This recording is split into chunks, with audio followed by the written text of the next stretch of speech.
Hey guys, Marcel Irnie, Irnieracing News, March 9th, 2022.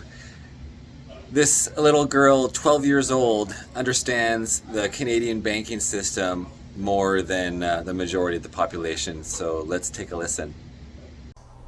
Allow me to explain how our private banks and government work today. First, the Canadian government borrows money from the private banks. They then lend the debt-based money to Canada with compounded interest. The government then continues to increase taxation of Canadians year after year in order to pay back the interest on the exponentially growing national debt. What results is inflation, less real money for Canadians to spend into our economy, and the real money being used to pad the pockets of the banks. Also, the government gave the banks the ability to loan out money that doesn't exist in the form of loans. When a bank gives you a mortgage, which literally means a death pledge, or a loan, they don't actually give you money. They click a key on a computer and generate the fake money out of thin air.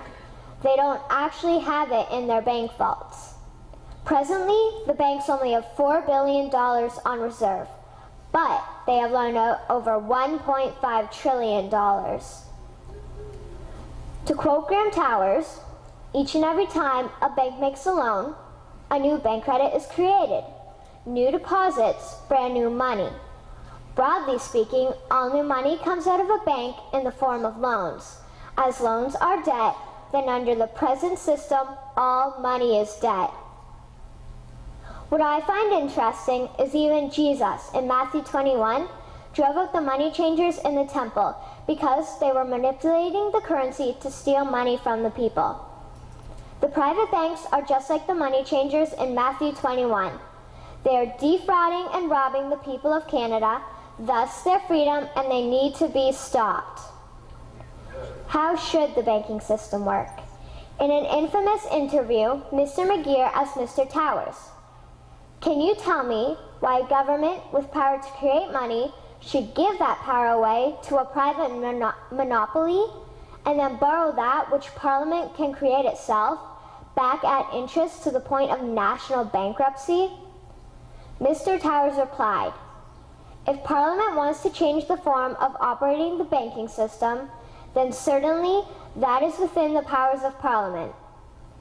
In other words, if the Canadian government needs money, they can borrow it directly from the Bank of Canada.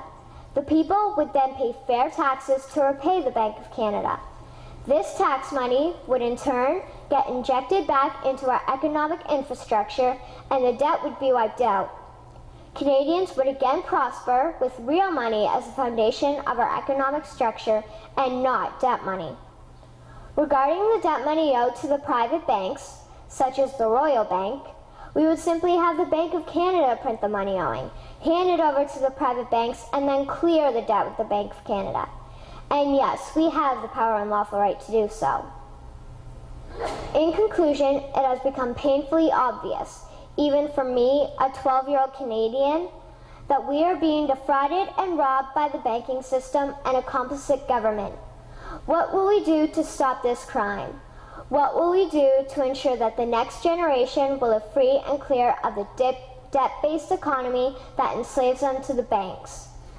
Margaret Mead said the following, and I hope that all of you remember this: "Never doubt that a small group of people can change the world. Indeed, it is the only thing that ever has." Thank you. Right? See what I'm saying?